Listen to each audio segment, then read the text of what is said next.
오늘 또 하나님께서 우리와 함께 하십니다. 만약에 여러분이 역사가라면 역사를 기록할 때 제일 먼저 신경 쓸 게 뭡니까? 어떤 역사를 기록할 때는 언제, 어디서, 누가, 무엇을, 어떻게, 왜 이렇게 나와야 되는데 언제를 어떻게 기록하겠습니까? 언제? 옛날에 사람들이 역사를 기록할 때는 그 당시에 왕이 제일로 중요했기 때문에 누구누구 왕 몇 년에, 왕이 된 지 몇 년에 이런 사건이 있었다 그랬습니다. 성경에도 보면 열왕기서에 보면 그런 내용이 많이 나옵니다. 유다 왕 몇 년, 호시아 누구 왕 몇 년에 이스라엘 왕 누가 이렇게 나옵니다. 이게 말하자면 그 당시 중요한 사람이 왕이었기 때문에 왕을 중심으로 해서 왕이 즉위한 지 몇 년 이렇게 기록을 합니다. 우리나라 같은 경우 어떻게 기록했습니까? 단군 할아버지가 이 땅에 태어난 때로부터 시작해서 몇 년, 그래서 우리 어렸을 때만 해도 단기 4천 몇 년 이렇게 썼었어요. 그런데 어느 날 단기하고 서기하고 같이 쓰더라고요. 그 다음에 나중에는 단기는 빠지고 서기만 기록되어 있어요. 불교에서는 석가모니가 탄생한 날을 기준으로 해서 불기라는 연호를 씁니다. 불기 몇 년. 여기 또 우리 한국에서 생긴 그 천도교인가 거기는 동기, 동력 동자 써가지고 동기 이렇게 씁니다. 그런데 지금 전 세계적으로 연호를 쓸 때 이제는 서기로 다 통일됐습니다. 영어로 쓸 때는 BC, Before Christ, AD, 라틴말로 Anno Domini, In the Year of Our Lord, 우리 주님의 시대 안에서 이렇게 표현하고 있습니다. 그래서 예수 믿는 사람들, 특히 한국 사람들은 뭐라고 쓰느냐? 주전, 주님이 오시기 전이다 해서 주전, 주후 몇 년 이렇게 씁니다. 그래서 성경과 관계되는 책을 쓰시는 분들은 주후 몇 년, 주전 몇 년 이렇게 씁니다. 그런데 예수 안 믿는 사람들이 주전, 주후 쓰기가 기분이 나쁘다 해가지고 서력 기원 전, 서력 기원 후 해가지고 서기, 그 다음에 서력 기원 후에 대해서는 그냥 안 쓰고 그냥 서기 몇 년에 그냥 쓰죠. 그런데 잘 생각해 보면 영어로 쓸 때 다 BC, AD로 쓰고 있습니다. 그렇다면 이 세상에서 가장 중요한 인물이 누구라는 것입니까? 예수님이 가장 중요하다는 뜻이에요. 그래서 모든 지금 안 믿는 사람까지도 미국 사람 같은 경우 BC, AD 몇 년 내가 태어났다. 내가 결혼을 언제 했냐? 예수님이 이 땅에 오신 지 몇 년 만에, 몇 년, 몇 개월, 며칠 만에 내가 결혼했다. 이게 됩니다. 그래서 모든 신문들, 조선일보, 중앙일보, 동아일보 이런 다 신문들도 서기 몇 년, 그 말은 뭔 말이냐면 예수님이 이 땅에 오신 지 2014년 10월 5일, 10개월 5일 지난 이때에 이런 사건이 있었다. 이렇게 기록을 하는 것입니다. 즉 우리는 알게 모르게 언제든지 매일 언제든지 우리는 예수님을 염두에 두고 모든 걸 생활하고 있다는 거예요. 우리가 죽었을 때도 예수님 오신 후로부터 몇 년, 몇 개월, 며칠 만에 내가 죽었다. 내가 태어나서부터 죽을 모든 기록이 다 예수님과 연관되어 있습니다. 기준이 예수님입니다. 그래서 역사는 영어로 히스토리라고 합니다. 이거는 뭔 말이냐? 히스 스토리. 예수님의 이야기가 역사인 것입니다. 제가 왜 이렇게 장황하게 시작하느냐? 우리가 복음서, 그러면 복음서를 기록했어요. 예수님의 생애에 대해서 기록했어요. 그러면 이 복음서가 어떻게 기록됐는가 이걸 알려면 예수님의 이 역사부터 우리가 알아야 된다 이거죠. 그래서 성경도 보면 기록을 했는데 요새 진화론자들이 아무리 뭐라고 해도 몇 년도에 세상이 생긴지를 모르기 때문에 이 사람들도 BC, AD 이렇게 쓰고 있어요. 그러니까 이 세상은 수백만 년 전에 아마 되었을 것이다. 언제? 예수님 오시기 수백만 전에. 그 말이 뭔 말이에요? 자기들은 성경 안 믿는다 하면서도 예수님을 들고 들어가는 것입니다. 예, 자기들은 예수님과 관계없다고 그러지만 결국은 예수님을 믿을 것인가 안 믿을 것인가 문제지, 나는 예수님하고 상관없다. 어떻게 상관이 있습니까? 자기 태어날 때 지금 족보에 다 몇 년, 몇 월, 며칠이 다 예수님하고 관계되는 건데. 그래서 이 성경도 예수님이 오시기 전에 예수님이 이렇게 오실 것이다 라고 기록한 것이 바로 구약이고요. 예수님이 오셔가지고 직접 제자들에게 이 얘기하거나 또 그런 제자들이 예수님의 행적을 보고 기록한 것이 복음서입니다. 그리고 이제 서신서 이렇게 쭉 나가서 말하자면 예수님이 오신 후로 기록된 게 신약입니다. 그래서 구약과 신약도 예수님이 이 땅에 오신 것을 기점으로 해서 나눠집니다. 그래서 구약은 크게 네 봉우리가 있죠. 율법서, 창세기, 출애굽기, 레위기, 민수기, 신명기, 모세 오경이라고 그러죠. 그 다음에 여호수아부터 에스라, 느헤미야, 에스더까지 그게 이제 역사서. 그 다음에 이 역사를 살아가면서 하나님의 은혜를 받고 하나님 뜻대로 살다 보니까 너무 좋아가지고 시도 쓰고 뭐 쓴 거, 시편, 잠언, 전도, 아가서, 이게 이제 시가서 또는 지혜서. 그 다음에 잘못 살아가지고 계속 예언자들 또는 뭐 선지자들이 와가지고 그러면 안 된다, 그러면 심판받는다, 이렇게 하면은 복받는다라고 쓴 게 바로 예언서 또는 선지서, 이렇게 이 얘기를 하고 있습니다. 그래서 크게 보면 구약에 네 부분이 있어요. 율법서, 역사서, 지혜서, 예언서. 그러면 또 신약도 네 부분이 있어요. 복음서, 서신서. 서신서는 사도행전이죠. 아니죠. 서신서, 역사서. 사도행전 나오고요. 서신서, 바울 서신 13개에다가 시브리서도 바울이 쓰고 누가가 마무리한 걸로 보니까 그것도 초안을 바울이 잡았다고 보고 14권. 그 다음에 야고보, 베드로, 전후서, 그 다음에 요한 1, 2, 3서, 유다서까지 해가지고 이제 일반 서신 해가지고 총 서신서. 그리고 난 다음에 계시록. 그래서 계시록, 서신서, 역사서, 복음서, 이렇게 네 봉우리로 나눠집니다. 그러면 이제 복음서가 뭔가? 복음서는 예수님의 행적에 대해서 기록한 건데요. 성경에는 네 권의 복음서가 있습니다. 복된 소리죠. 뭐가 복된 소리냐? 예수님이 오신 것이 복된 소리죠. 그래서 뭐 신학적으로 나눕니다. 공간복음 해가지고 마태, 마가, 누가. 그 다음에 어떤 분은 연관복음이라고 그러죠. 그래가지고 요한복음. 그래서 나눠요. 둘로 나누는데 왜 공간복음하고 요한복음을 나누냐? 이 세 분은 보는 관점이 비슷하다. 같은 방향으로 본 복음서다.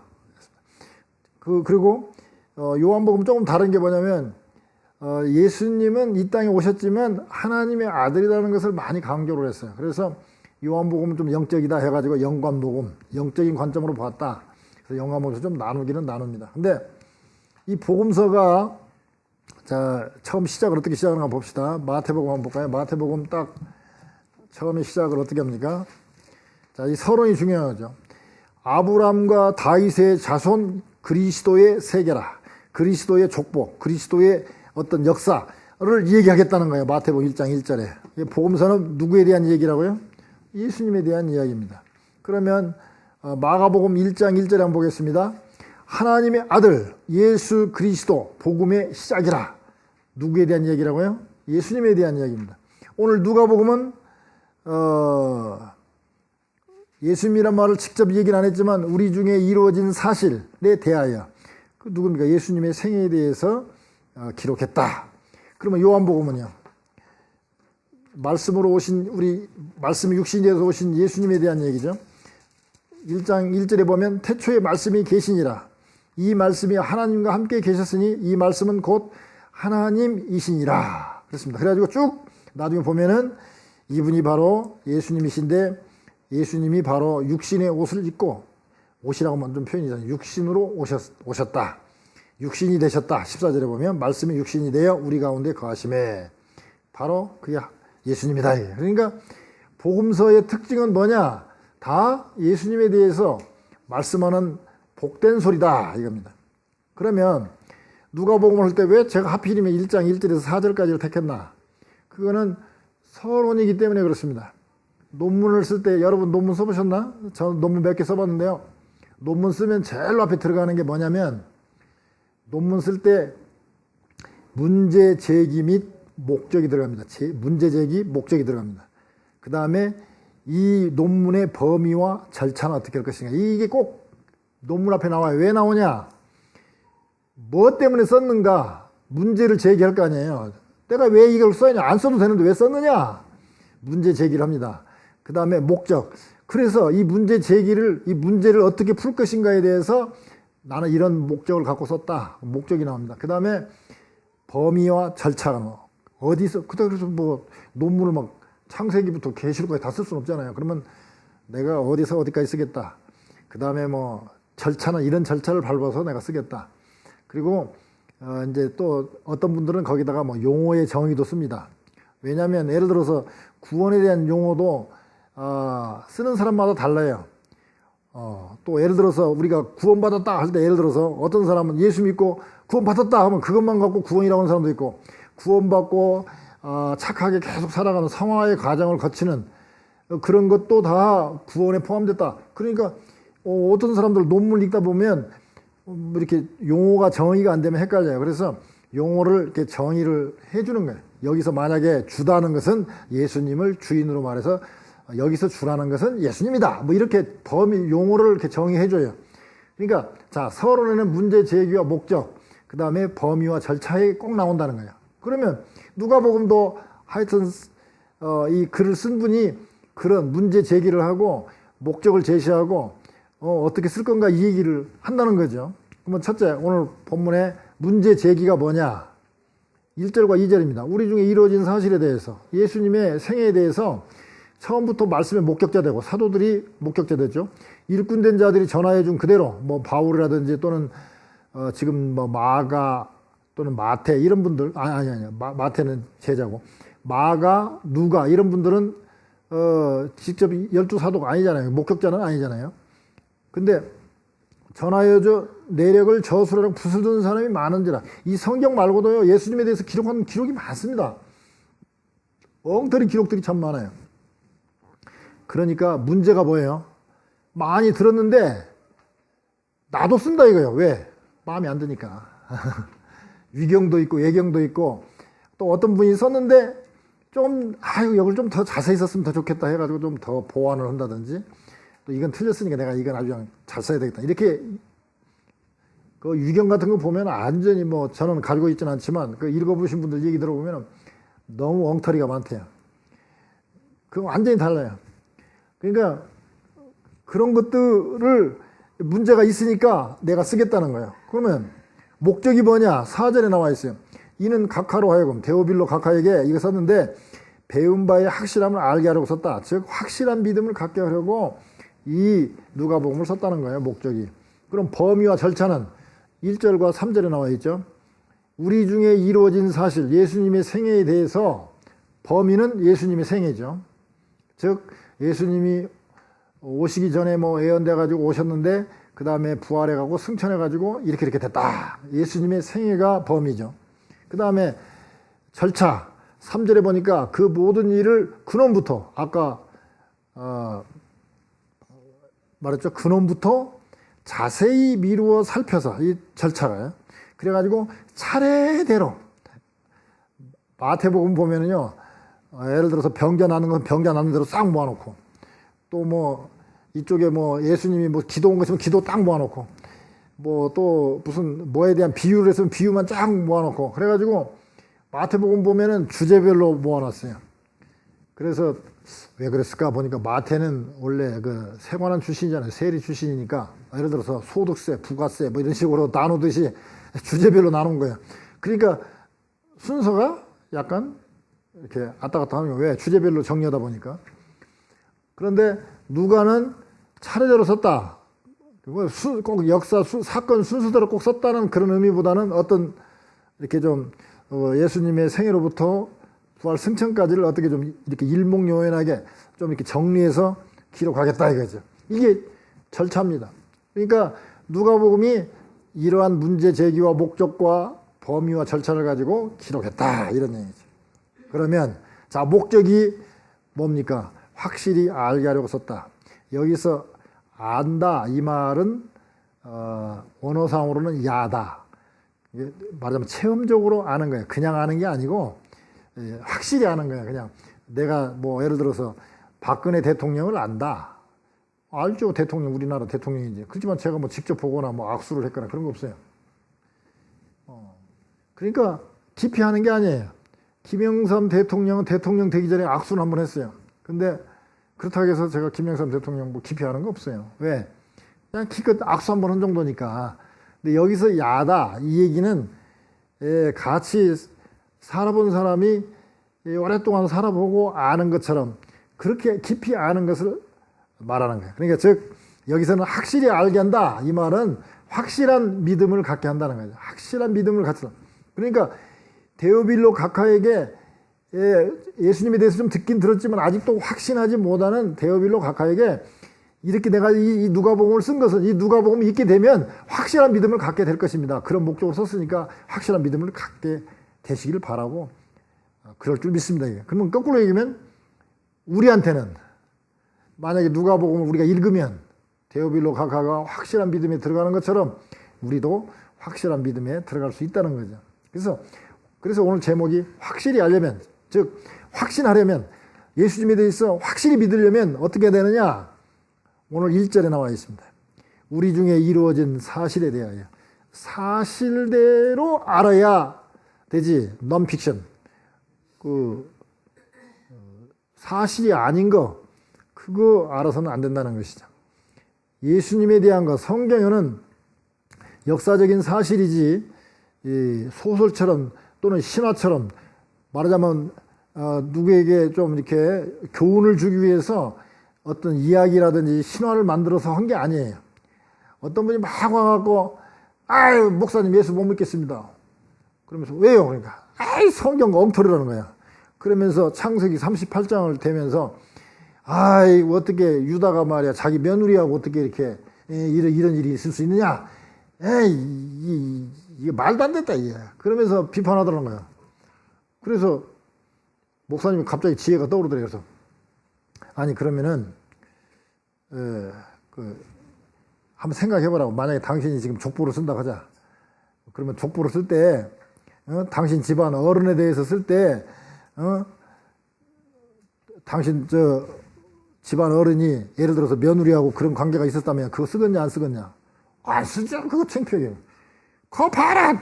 그러니 지금 우리나라에 있는 족보들이 지금 제대로 기록된 게 있겠냐? 다 좋은 것만 하고 나쁜 것은 다 빼버리고 뭐 벼슬도 조금 했는데 그냥 막 금방 무슨 뭐 영의정이나 좌의정 한 것처럼 막 올려놓고 그랬을 거 아니냐? 그런 거짓말 어떻게 믿겠냐 이게? 믿으려면 사실을 써야지. 성경은 사실이니까 그거 다 기록한 거 아니냐? 그러니까 이 성경같이 믿을 만한 게 어디가 있냐? 예수님이 족보에도 말이야 무슨 기생 라합도 나오고 말이야. 밧세바도 나오고 또 누구 나옵니까? 여자들 4명이 나오잖아요. 그런 말하자면 별로 자랑스럽지 않은 여인들도 다 족보에다 넣은 게 뭐냐? 그만큼 사실이고 그만큼 진실되기 때문에 쓴 거 아니냐? 진짜 듣고 보니까 그렇습니다. 듣고 보니까 아니라 진짜 사실이에요. 지금 저도 족보 교육도 좀 받아봤지만 뭐 국헌공원 할아버지께서 뭐 저쪽저쪽 하는데 보면 뭐 나쁜 얘기는 하나도 없어요. 다 효도 잘하고 다 효도 잘하고 훌륭하고 옛날에 충신이었고 하여튼 그 양반도 실수한 게 좀 있었겠죠. 근데 그런 것은 하나도 기록 안 돼 있어. 다 좋은 것만 기록돼 있어.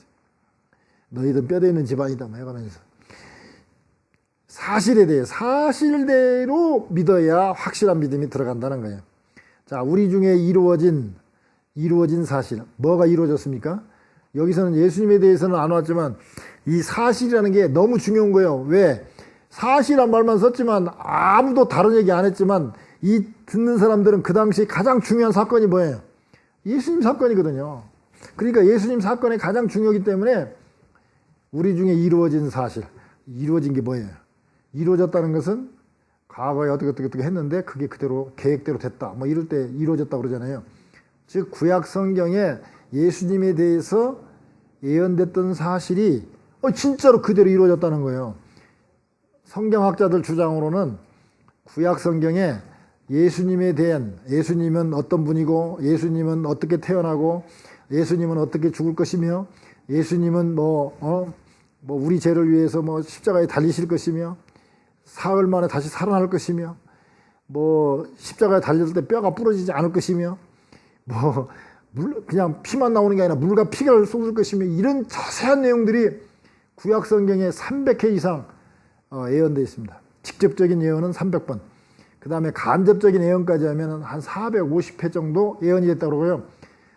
제가 가져오진 않았습니다만 그 표까지 있어요. 구약 몇 장 몇 절에 이런 말씀을 했는데 신약 몇 장 몇 절에 예수님께서 어떻게 이루어졌다. 예를 들면 뭐 처녀가 잉태하여 아들을 낳으리니 그렇게 뭐 이사야서에서 예언이 돼 있으면 마리아를 통해서 동정녀 마리아를 통해서 이렇게 태어났다 하고 성취된 거. 그 다음에 저기 미가서 5장 2절에 예수님은 어디서 태어날 것인가? 베들레헴에서 태어난다. 미가서 5장 2절은 바로 저기 신고로 호적 신고로 가가지고 베들레헴 그 어느 사관 여관에서 그 말 구유에서 예수님 태어났잖아요. 그러니까 베들레헴에서 태어났다 이런 거 이렇게 예언되고 성취된 거, 예언되고 성취된 거 이런 거를 이렇게 쭉 일목요연하게 이렇게 대조표가 있어요. 근데 직접적인 예언이 300번, 간접적인 예언까지 450번인데요. 그 직접적인 예언이 그대로 한 사람에게 일치되려면 그것도 예언이 뭐 하루아침에 된 게 아니라 저 옛날부터 시작해가지고 예를 들면 창세기 3장 15절에서부터 여자의 후손 다 보통 사람들은 다 남자의 후손이라고 합니다. 아버지의 후손이라고 얘기해요. 근데 예수님만은 남자의 그 피를 받지 않고 성령님으로 인해서 잉태했기 때문에 처녀에게 잉태했기 때문에 창세기 3장 15절에 여자의 후손이라고 나옵니다. 그거 문자 하나하나가 참 중요해요. 여자의 후손. 여자의 후손이니까 예수님이에요. 그러면 창세기 3장에서부터 저 이사야서까지 막 그 수백 년 동안에 예언된 거를 한 사람에게 적용된다면 그거 기가 막힌 내용 아니에요. 이거는 뭐 몇 가지만 응답되려면 수학자가 또 계산을 했어요. 텍사스 주 전체에다가 뭐 동전을 뭐 60cm로 쫙 깔아가지고 그 중에 하나에다가 표를 하나 해놓고 말 타고 막 가다가 탁 잡아가지고 나왔을 때 그 동전을 집을 확률이래요. 그러니 텍사스 주가 얼마나 높습니까? 거기서 동전 같은 그건 불가능하다는 거예요. 즉 하나님 아들 외에는 그럴 가능성이 그런 확률은 없다는 거예요. 수학자가 계산한 거예요. 제가 계산한 것도 아니고. 그렇게 사실, 이루어진 사실, 그냥 사실이 아니라 예수님께서 예언된 사실이 그대로 된 거. 즉 우리가 확실한 믿음을 갖기 위해서는 구약에 예언된 것이 그대로 성취된 그 사실, 역사적인 사실을 그대로 믿어야 된다는 거예요. 근데 문제는 그 사실을 우리는 못 봤잖아요. 두 번째는 뭐냐? 오늘 2절에서 말씀하신 것처럼 말씀의 목격자 되고 또 그 목격자가 이 얘기를 한 것을 들은 일꾼들, 예를 들어서 바울 사도 같은 경우는 예수님 생애 때 직접 못 봤어요. 그냥 다메섹 가다가 그냥 예수님 음성 듣고 밝은 빛을 보고 난 다음에 아이고 그러고 난 다음에 예수님을 만난 적은 있지만 예수님이 육신이 되셔서 가지고 이 땅에 계실 때 못 본 사람이에요. 그러니까 말씀에 뭡니까? 일꾼된 자들, 말씀에 일꾼된 자들 이런 사람들이 이렇게 자꾸 전해준 사실을 들고 붓을 든 사람이 많다. 즉 목격자가 증언한 대로 우리가 믿어야 돼요. 보지도 않고 또는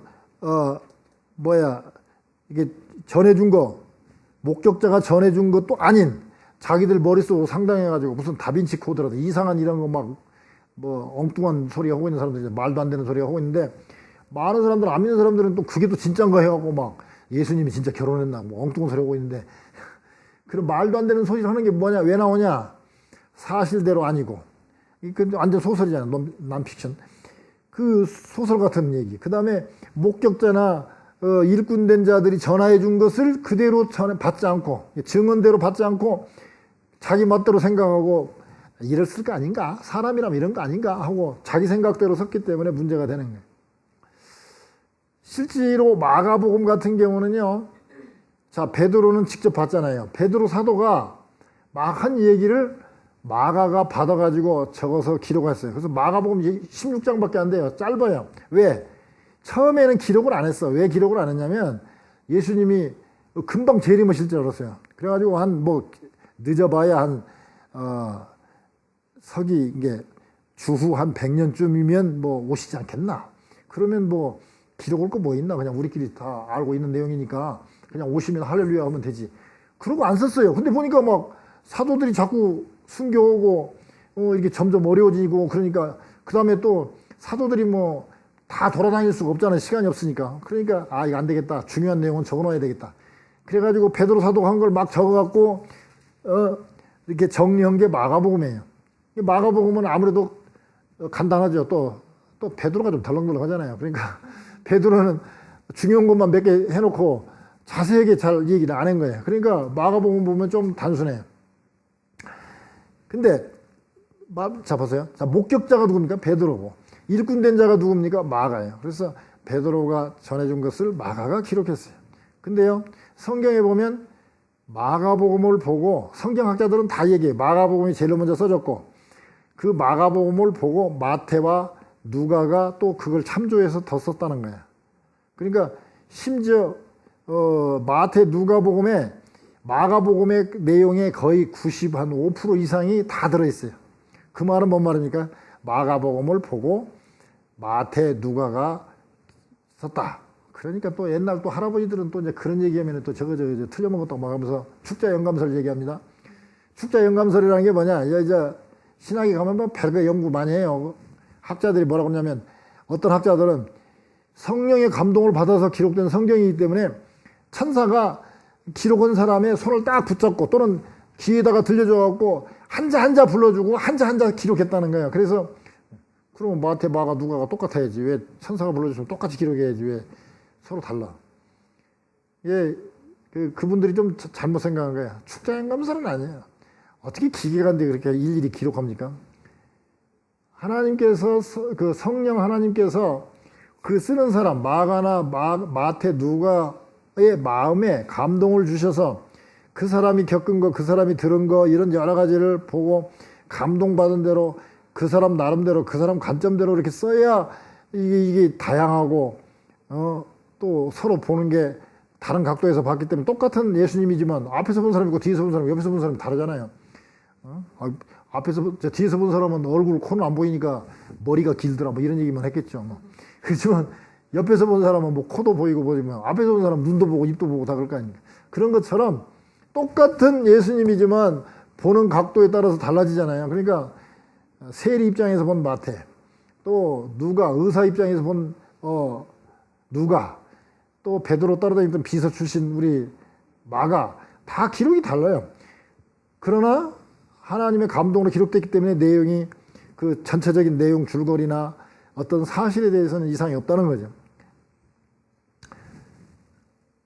자, 그런데 처음부터 말씀의 목격자 되고 일꾼된 자들이 전하여 준 그대로 내력을 저술하려고 붓을 사람이 많은지라. 근데 많았는데 내가 또 쓴다. 그 얘기는 마음에 안 드니까 보완할 필요가 있다. 아까 말씀드린 대로 이경도 있고 외경도 있고 하여튼 완전히 엉터리도 있고 조금 이건 좀 위험하다 하는 것도 있고 또는 마가복음처럼 좀 더 자세히 기록했으면 더 좋았을 텐데 해가지고 쓸 필요가 있다 이거예요. 그러나 확실히 알려면 확실히 믿으려면 증언자 이 목격자가 얼마나 중요합니까? 저기 우리 교통사고 같은 거 날 때 보면 그 증언자가 없으면 그 사실 자기는 죄 안 졌는데도 불구하고 꼼짝없이 감옥에 갈 수밖에 없는데 어느 날 증언자가 나타난다든지 그렇지 않으면 DNA 검사를 했는데 정확하게 이 사람이 아니라는 걸 확실히 증명이 되면 풀려나잖아요. 옛날에는 DNA에 대한 그 확실한 기술이 없어가지고 억울하게 옥살이한 사람이 나중에 DNA 검사해봤더니 이 사람 아니다 해가지고 30몇 년 만에 풀려난 사람도 있고 그러잖아요. 그런 사람들 보면 그 사실, 그 증언, 이 증언의 그 사실 때문에 그냥 풀려나오잖아요. 몇십 년 동안 억울하게 옥살이를 하지만 그만큼 증언이 중요합니다. 그래서 우리가 확실한 믿음을 가지려면 사실대로 믿어야 되고 그 사실을 우리가 못 봤다면 증언대로 목격자된 증언대로 우리가 믿어야 되고요. 근데 증인도 우리가 못 봤어요. 이제 그러면 어떻게 되느냐? 그놈부터 제대로 연구해 가지고 글로 써서 준 그 내용을 우리가 보고 믿어야 된다. 이게. 그래서 3절에 보면 그 모든 일을 근원부터 자세히 미루어 살핀 나도 누가도 데오빌로 각하에게 차례대로 써보내는 것이 좋은 줄 알았노니 그렇습니다. 그 모든 일, 즉 예수님이 탄생에서부터 부활 승천할 때까지 일을 근원부터 어떻게 임신이 됐으며 어떻게 출산이 됐으며 그런 어떻게 예언이 성취됐으며 이런 모든 것들을 근원부터 자세히 살핀 나도 이렇게 썼다 이거예요. 데오빌로 각하, 데오는 데오스, 하나님을 말하죠. 필로, 빌로라고 되어 있지만 필로는 저기 사랑한다 또는 사랑받는다 이런 뜻이 있는데요. 우리가 필로소피 하면 소피가 지혜죠. 그래서 필로, 사랑하는. 그러니까 지혜를 사랑하는 자. 그래서 필로소피 하면 철학자, 철학 이런 거 얘기죠. 데오빌로, 데오 하나님을 빌로 사랑하는 데오빌로 각하, 그런 이름을 가진 각하. 노마 상류층에 있는 고위 관직에 있는 사람의 때 각하라고 그러죠. 우리 한국에서는 각하는 대통령한테만 쓰죠. 존칭을 쓸 때 대통령 각하. 그렇죠? 각하에게만 써요. 근데 이제 그 당시에는 대통령만이 아니라 상류층에 있는 고위 관직자에게는 각하라는 칭을 붙였어요.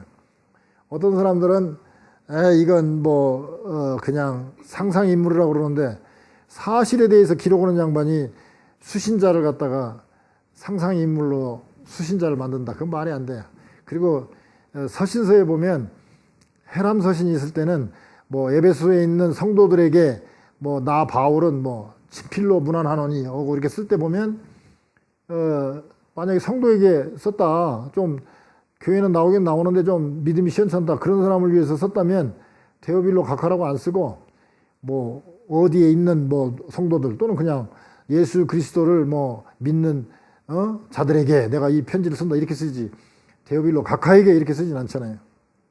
그래서 저는 이 누가복음은 확실하게 데오빌로라는 그 관직자에게. 근데 이 사람은 듣긴 들었어요.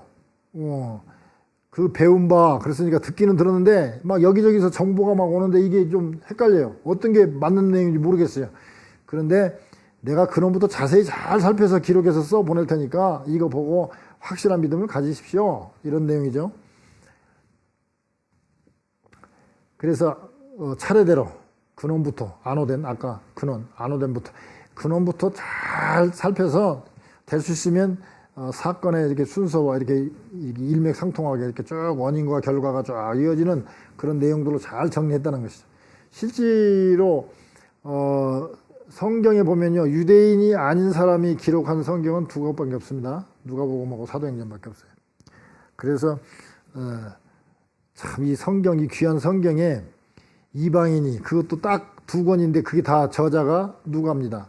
왜냐하면 누가복음 1장이나 사도행전 1장에 시작되는 내용이 데오빌로 각하에게 똑같이 보내는 거기 때문에 같은 수신자에게 썼기 때문에 다 이게 누가의 저자로 보고 있습니다. 근데 참 누가가 이 공부도 많이 하고 의사고 또 이 자세하게 기록했고 또 문학적으로도 아주 훌륭한 그런 분이에요.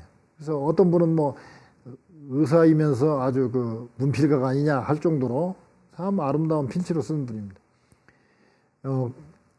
근데 골로새서 4장 14절에 보면 바울 사도가 누가를 뭐라고 그러냐면 사랑받는 의사 누가 이렇게 얘기합니다. 그래서 누가복음을 보면 병자 치료한 내용이 상당히 자세하게 나오고 의학 용어도 꽤나 많이 나옵니다. 바울이 원래 1차 전도여행 마치고 다시 2차 전도여행으로 갈 때 바울이 가다 보니까 어떤 사람은 안질도 있고 그때 그 예수님 볼 때 그 안질도 있고 넘어진다 이런 뜻 가지고 간질병도 있을 거다 이런 얘기를 하는데 하여튼 지병이 있어가지고 선교여행 가다가 여기 그 의대가 있고 훌륭한 의사들 많은데 말이에요. 거기서 한번 좀 치료 좀 받고 갑시다 해가지고 그 온천도 있고 하는 그 지역에 가다가 누가를 만난 걸로 보고 있어요. 장소가 안 남아 있어요. 그러나 사도행전 16장에 보면 쭉 가다가 다 바울 누구 이렇게 이름이 나오다가 갑자기 우리가 하고 나옵니다. 우리가 근데 그 우리가 할 때는 자기가 들어간 거잖아요. 우리라면. 우리는 자기를 포함하니까. 아, 그래서 누가가 이때부터 동행했구나. 그러니까 이 전까지는 바울 선생한테 들었거나 누구한테 들었거나 근원부터 살펴서 이 사람 저 사람 걸 다 참조해서 쭉 기록했지만 사도행전 16장 이후부터는 우리가부터는 자기가 이제 직접 본 거죠. 그래서 또 기록하는 거죠. 그러니까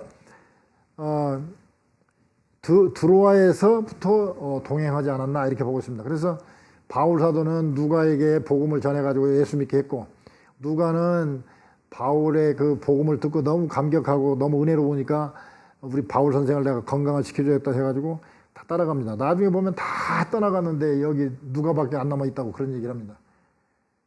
그 옆에서 끝까지 지킨 사람이 누가예요. 그래서 시브리서 보면 지금은 다들 그래요. 뭐 누가 썼니 하지만 내용이나 필치로 봐서 바울이 총알을 잡다가 사형당하고 나니까 누가가 그 바울 사도하고 얘기했던 내용들을 보고 아 이렇게 마무리하면 되겠다 해가지고 나중에 누가가 마무리한 걸로 보고 있습니다. 그래서 아직까지 저자가 뭐 바울이라고는 않지만 그 내용을 보고 시브리서도 바울이 썼다고 보고 있어요. 근데 하여튼 그 바울이 순교기까지 옆에서 끝까지 지키고 있었던 사람이 누가예요. 훌륭한 분이죠. 누가서에 보면 죄인이라든지 병자, 소외된 자, 특히 여자들에 대해서 기록이 아주 자세히 달라와 있어요. 그리고 그 예수님이 탄생하기 전에 그 침례 요한에 대한 얘기부터 시작해서 상당히 자세하게 나와요. 다른 복음서보다. 이 안호된 근원부터 그러는데 근원이라는 말이 창세, 세상이 시작될 때부터 또 얘기할 수 있고 예수님이 오실 때부터 초림부터 얘기할 수도 있는데 족보 기록할 때 보면 창세기까지 기록된 거고 또 대부분의 내용은 초림을 얘기하기 때문에 하여튼 예수 그리스도의 탄생부터 자세히 기록했다는 것입니다. 근데요, 아까도 말씀드렸지만 누가는 이 예수님의 생애에서 기록하면서 자기 얘기가 하나도 없습니다. 여기서 누가란 말이 하나도 안 나와요. 근데요, 놀라운 사실은 누가의 친동생이 디도입니다. 디도가 누가의 친동생이에요. 근데 그런 얘기도 하나도 안 써. 나중에 잠깐 이렇게 알 수 있는 팁만 있고, 이 누가의 친동생인 디도가 얼마나 중요한 인물입니까? 그런데도 불구하고 디도에 대한 이 얘기도 않고 넘어가요. 그 정도로 이 누가는 정말 예수님에 대한 기록만 하려고 했지 자기 기록자인 자기를 나타내는 게 없어요. 마태도 보면 마태복음 보세요. 마태 자기 얘기 별로 없습니다. 창피한 얘기, 자기가 그 창피한 얘기만 도움이 될까 해가지고 거기다 좀 기록했지 자기에 대한 뭐 잘난 체 이런 거 하나도 없습니다. 나 같은 세리까지도 내가 예수님이 제자가 되다니 그래가지고 그게 감격해가지고 그냥 예수님 것만 기록했지 자기에 대한 기록이 없어요. 정말 대단한 거죠. 그래서 오늘 목적대로 자 이렇게 근원부터 안호된 근원부터 자세하게 기록해가지고 전해준 이걸 보고 목적한 대로 우리 데오빌로 각하가 말하자면 확신한 단계로 들어가지 않았겠나.